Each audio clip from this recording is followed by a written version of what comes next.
HT Smartcast. You are listening to an HT Smartcast original.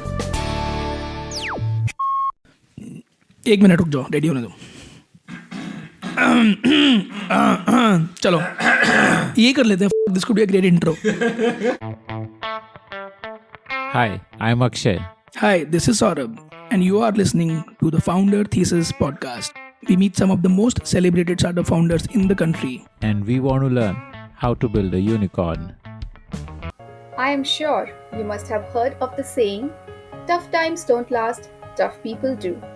And today we speak to Girish Batra, the man who is epitome of toughness. In his 20 years of experience as an entrepreneur, he has built up his company from scratch not once but twice, and currently manages more than 15,000 salespeople who are powering some of India's most disruptive startups and making them into unicorns. So, Girish sir, let's start by understanding more about what made you an entrepreneur. A lot of people say that entrepreneurs are born or entrepreneurs are made. What side of the debate are you? I remember my childhood days, right? So my dad was in a government job and most of my relatives were in business. So obviously we were always constrained for the basic amenities of life. And I think my initial thought about being an entrepreneur was more to do a business, right? And I wasn't very clear about the concept of entrepreneurship as a child. I'm sure nowadays the kids are more clear, but at our times, I'm talking about 80s when I was in my school. So when you got into IIM Ahmedabad, let's start from there. So did you know at the time you got in that you want to be an entrepreneur, or was it like the regular path and probably your family would have thought that you would take up a well-paying job? No, my family knew, all my batchmates knew, 110% I was very clear from day one that I will be an entrepreneur. So did you have experience before you joined IIM Ahmedabad? Or? Yes, I had spent around 2 years working in a sales job. So I had some sales experience, and post IMA, What were you selling? No, I was a part of Escorts, so I was working with Escorts as a sales engineer. But that was a very interesting experience that made me travel into the hinterland of the country and really gave me exposure to working hard. So that's where I learned, and I think that's one of the important traits an entrepreneur needs to have, right? You really need to work hard. So 97, you passed out. Did you take up a job or what happened next? Yes, I joined Godrej and I was a part of their management trainee batch in 1997. I was very fortunate that I was asked to handle a new business within 4 months of my MT program, and that gave me wonderful exposure to how do you really run the business. And then what happened after Godrej? So I stayed with Godrej for approximately 2 years. But incidentally, a small incident in my life happened. In fact, I was getting married and my wife was working here in Delhi. I was in Bangalore. And 3 months before her wedding, she told me that, she was working with NTPC at that point of time.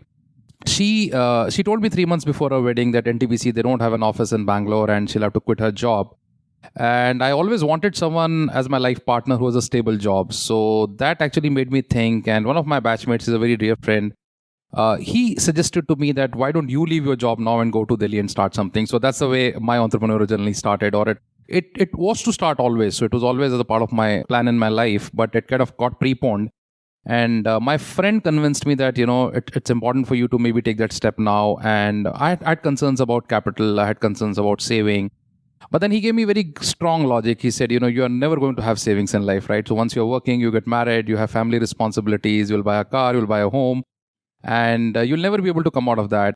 So 1999, you landed in Delhi. Yeah, I landed in Delhi in October 1999. I had no business plan in my mind. I just had confidence that I could do something. I could kind of churn something around, and if it fails, I can always go back to a job. And I think that confidence my father and my family gave to me. My father told me that even if you are not able to succeed, you'll always find a job because you have good quality education. And I think that's where I would recommend everybody, it's especially young entrepreneurs, that it's important to focus on education.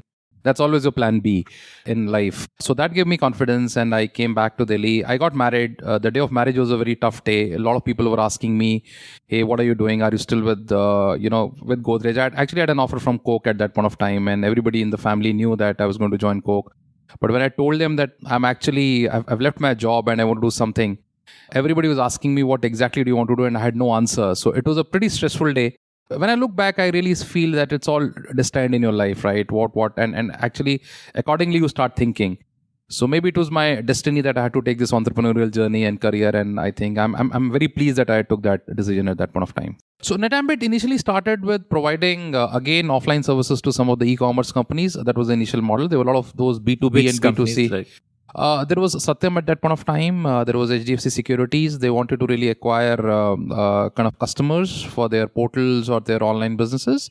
That's what we started off with. And then in 2001, we signed up with Airtel for their SMB business. Airtel was strong with their large corporates and with their retail business, but they had hardly any presence on the SMB side. So that's where we started acquiring SMBs for them. We started generating cash. We continued to reinvest all that cash, right? So I did not draw anything in initial 3 to 4 years from the company as remuneration, right? So everything was getting reinvested back into the company. 2001-2 was the time when we got into insurance. So that was a big decision that we had taken. Insurance sector was opening up, and we realized that private companies wanted support on selling. So we signed up as a corporate agent for one of the insurance companies, and we helped them scale their business. We very shortly did very well in the insurance space, and in fact, we started doing so well that by around 2005, we exited everything else that we were doing, because we realized that financial services distribution in country can become very large. There were not any structured large players on the financial services distribution side, especially insurance. So what was the trajectory post that? Oh, it was very good. In fact, by around 2005-6, we became extremely popular in the insurance sector. The model that we used to scale and sell insurance in India was, so people started calling it an Netambit model. In fact, Forbes covered us in around 2008, wherein they did a story on how Netambit is creating a model for selling insurance in a country like India, and how it can be a model for a lot of other countries to follow, especially developing countries to follow. So that's what we started doing, and the business scaled to around a 450-500 member team by 2007. We were present in multiple cities in North India. 2007 was the time when we raised the first round of VC money.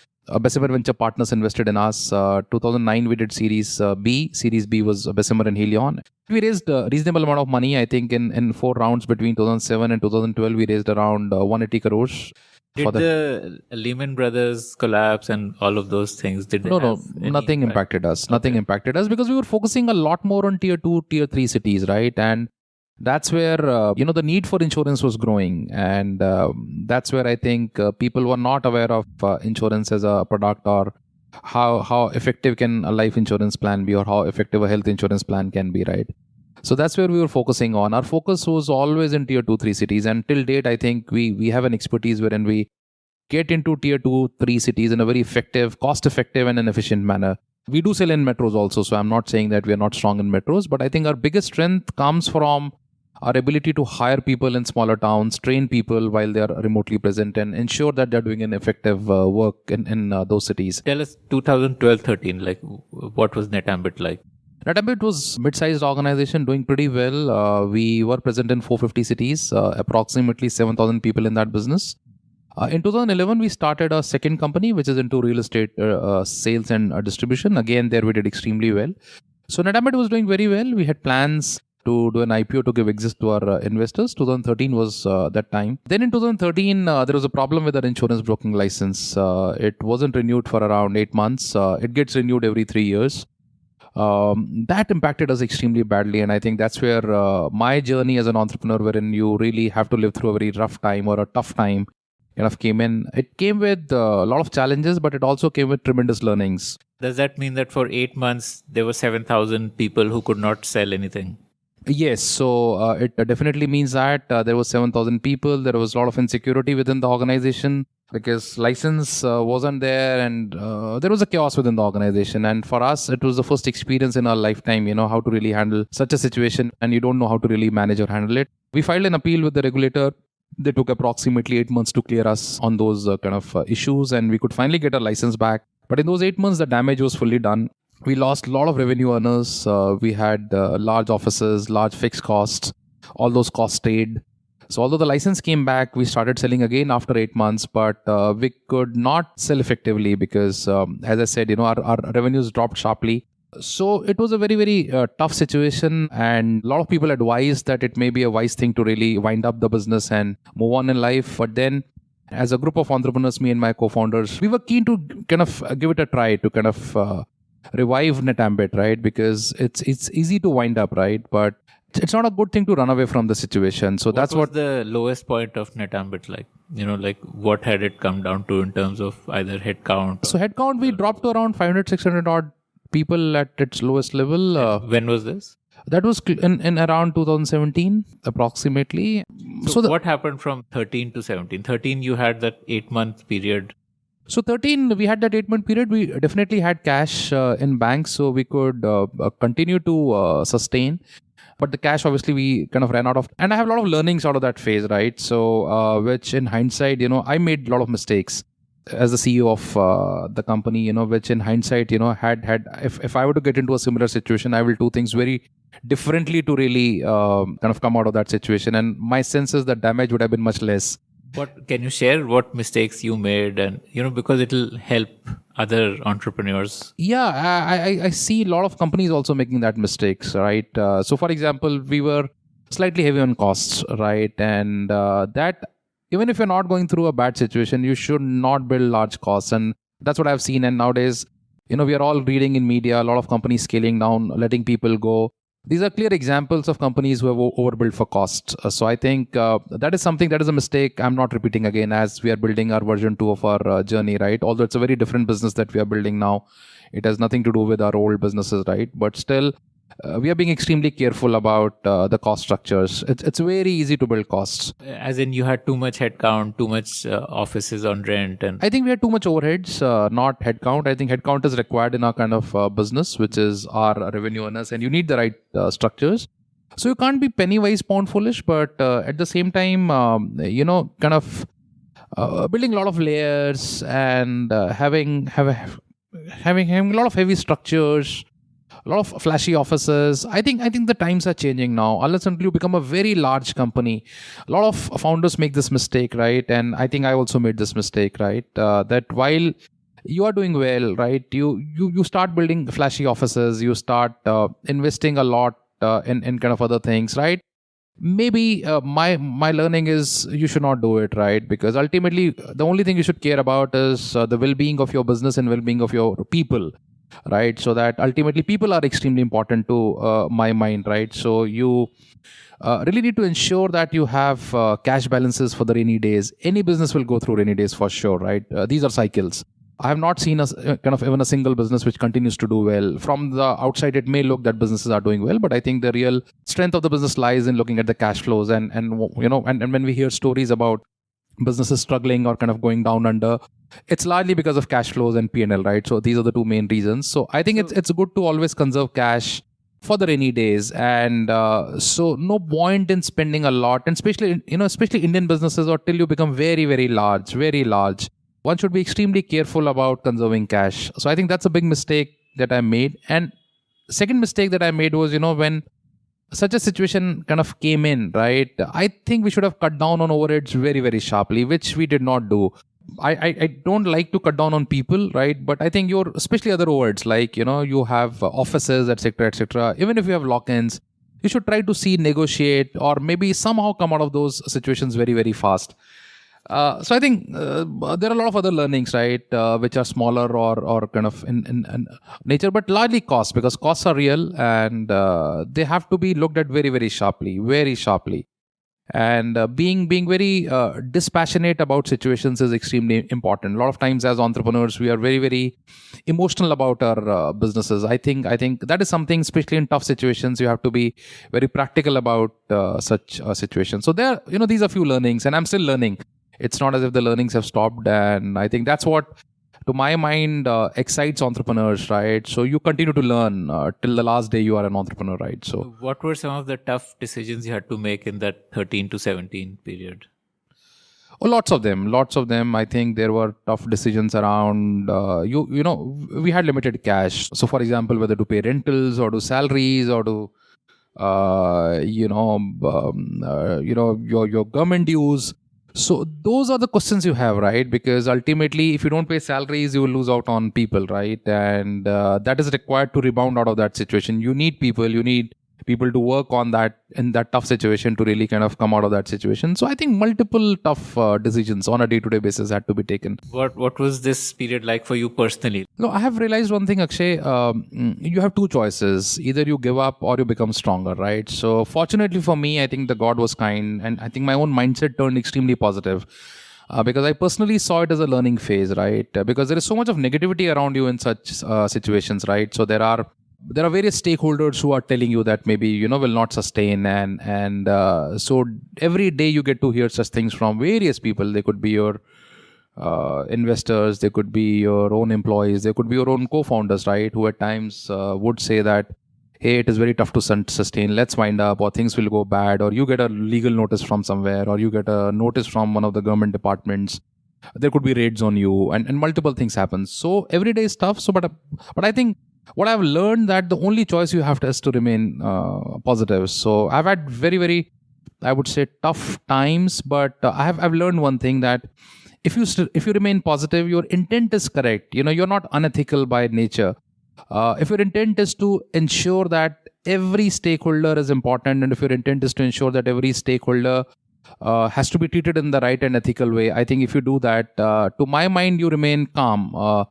So that's what I did. I tried to ensure that in order of priority, I kept myself the last as a stakeholder, right? And in fact, as founders, we did not take any salaries out of the company for around 5.5, 6 years. We're still not taking it, right, as we speak, because we want to clear off all the liabilities. And by God's grace, we've been able to clear most of the liabilities by now.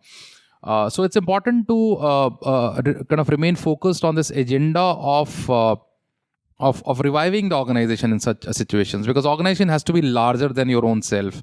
If you work with that objective, to my mind, and if God is kind, I think God has to be kind on you, right? There are tough days, very tough days.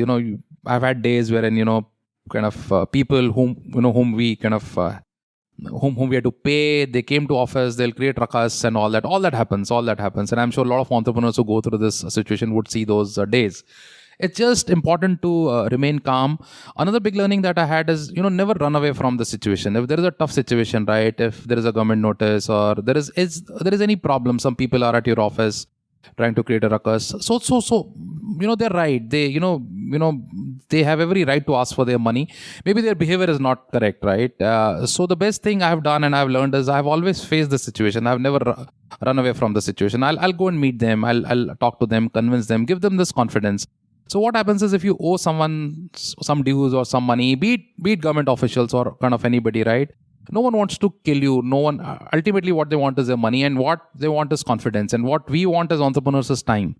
So I think once you meet them, you tell them your problem, you explain to them what you're going through, you explain to them, that your intent is not poor.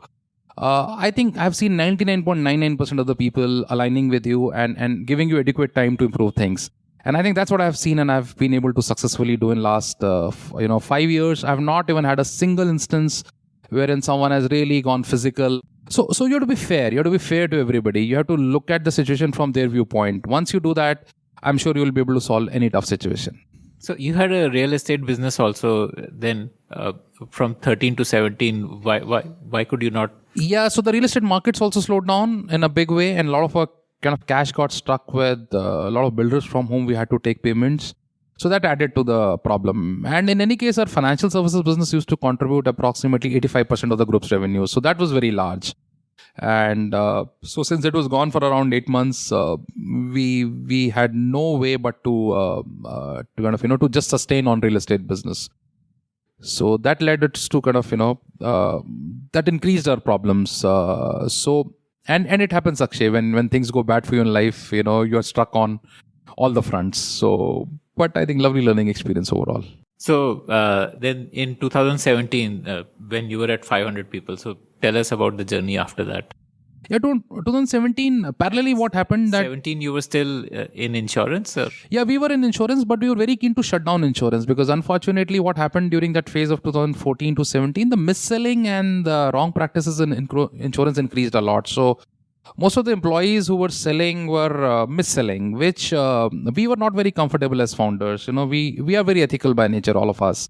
We don't want to get engaged in anything which is not right. We tried our level best. We really worked very hard. I personally traveled to all our locations. addressed our people multiple number of times that let's sell in the right way, because our complaints were increasing. That's the point of time we totally decided to shut down insurance, and so we practically shut down. So today we don't do any insurance business at all, although we have the license. We plan to rebuild it at some point of time in future. But we then decided to kind of take a break because, that's where this idea of managed sales services came in. That's a new business that we have started. It's altogether a very different business that is there in the nature. So we decided to shut off the insurance business in 2017, 2018 beginning. We totally shut it down. We made it zero. We could not have shut it down overnight because there were people and there were liabilities, etc. So we really kind of scaled it down slowly. By step, we started winding up our zones or markets. So we started with East India and then slowly we kind of finished it off. And parallelly, we started looking at opportunities to build our new business, which is managed sales services. So we were fortunate that by around April, May of 2018, this new business started showing good initial signs of success. And how did it start? Who were your first clients? What was the origin of the idea to offer managed sales services? Yeah, so the origin of the idea came from the fact that we realized that sales is a challenge for everybody, right? Be it, as I said earlier, be it insurance companies, be it banks, be it ultimately everyone has to sell. So we realized that especially a lot of these new age companies were coming up, and ultimately we realized that a lot of these companies by DNA, by culture, are not sales organizations. They are tech organizations or product organizations. But to scale, they definitely have to do sales. And that's where we thought then when companies can outsource their call center activities or KPO activities, why not sales at large scale? So that's when we came out with this thought of starting a managed sales services business, and we started approaching people. Initially, we experimented with some smaller companies, startups, basically to understand whether this idea will sail through or not. So all that was happening parallelly, and actually, to be very honest, you just continue to try, right, while you're building a new business. Our first break came from Paytm. Paytm gave us this opportunity. They were keen that we work with them on managed sales services, but I think we were not prepared to handle such a large account at one go.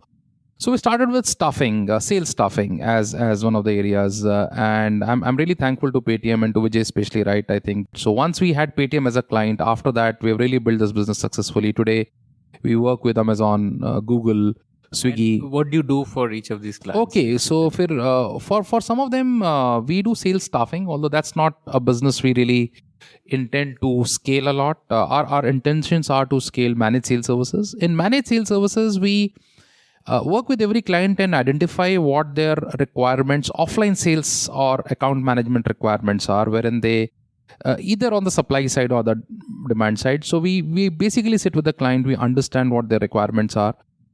We figure out what kind of models do they need to work on, and we create those models for them and we manage those models for them. So complete hiring of those people, salespeople are on our roles. They are accountable to Netambit, and Netambit's HR policies are followed.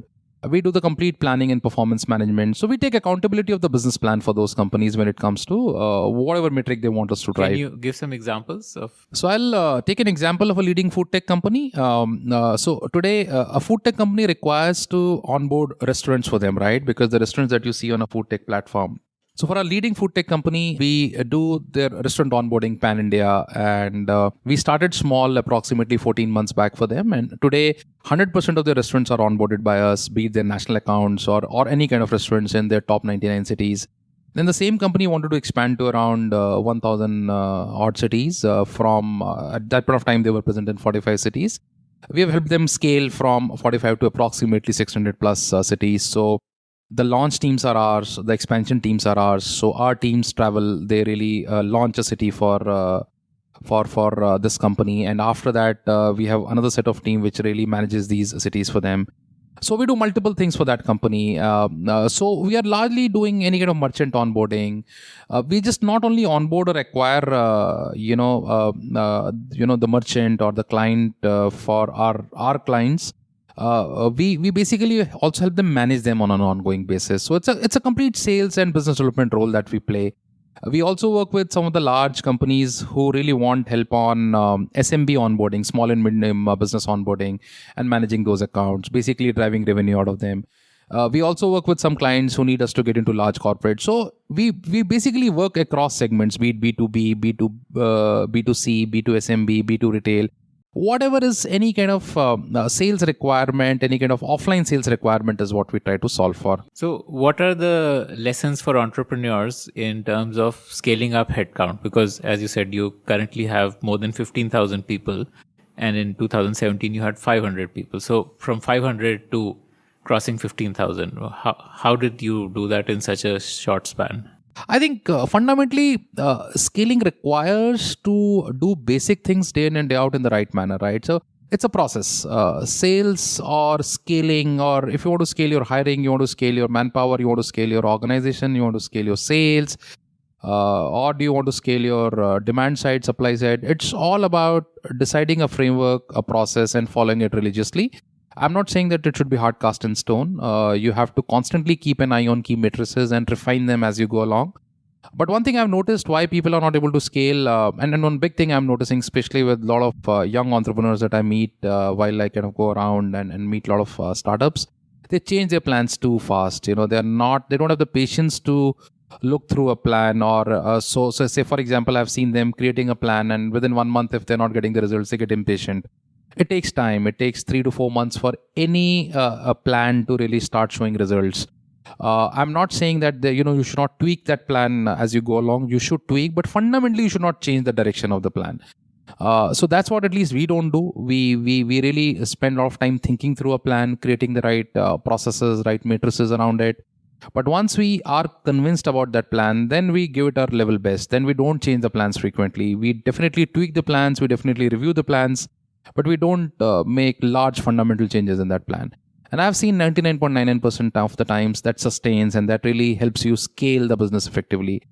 Because no point that you show impatience, right? Because in any case, you've invested for a month's cost or 2 months' cost, right? If you fundamentally change it altogether, then you're going to burn all that investments that you have made. And again, you're going to restart from scratch.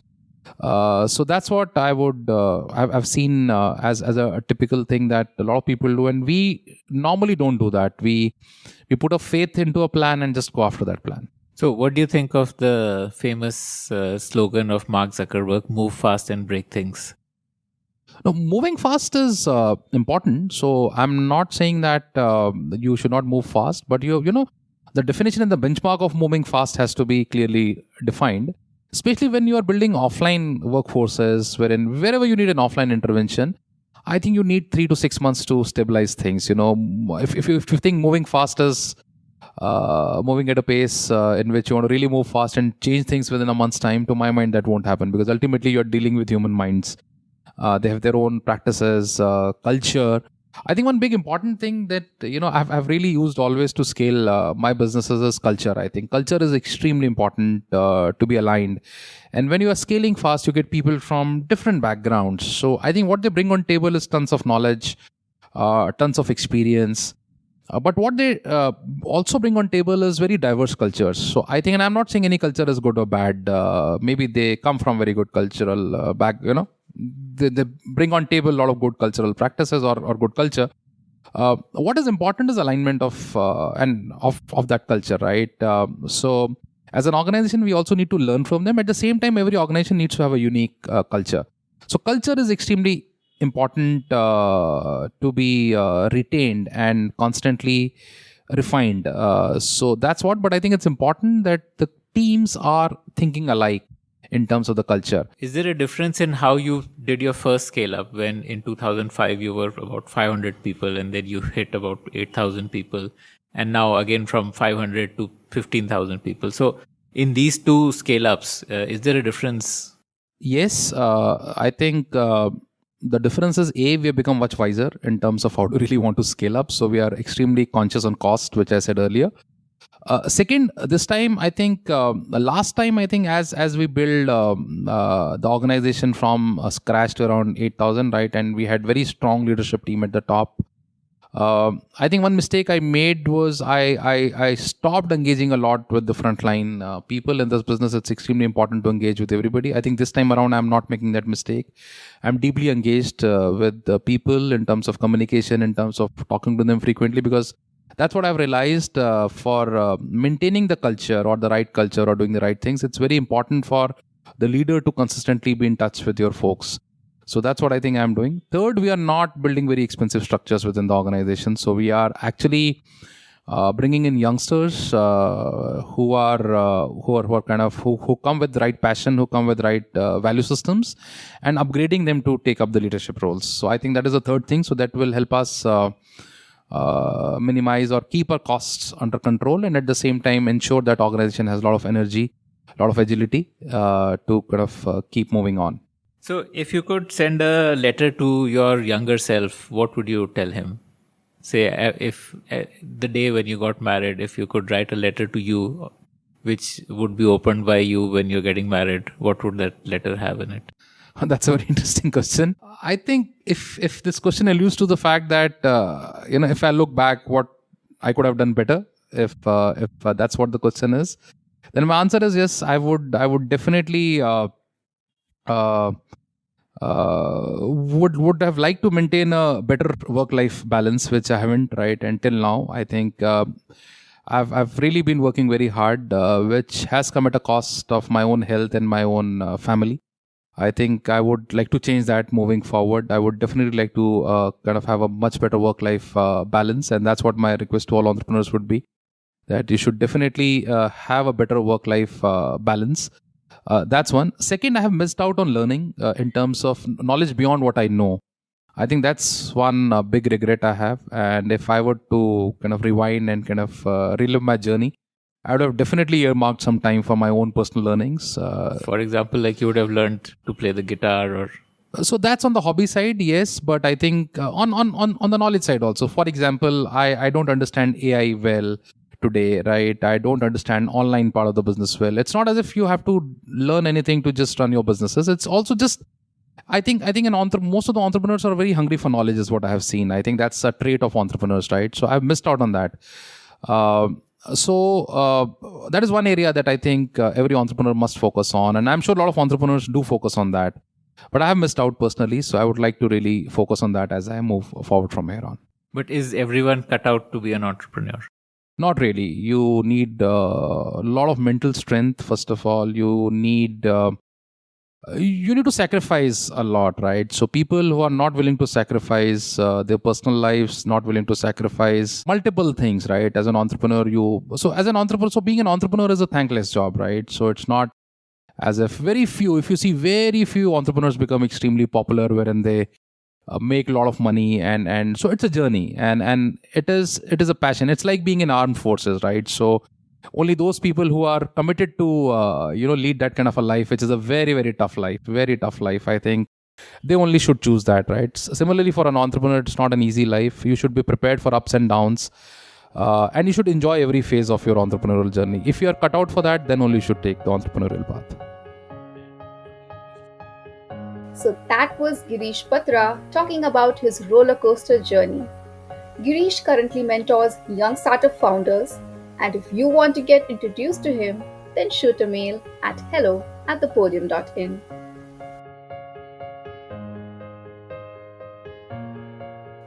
If you like the Founder Thesis podcast, then do check out our other shows on subjects like marketing, technology, career advice, books, and drama. Visit thepodium.in, that is thepodium.in for a complete list of all our shows. This was an HT Smartcast original. HT Smartcast. Log on to htsmartcast.com to listen to more such podcasts.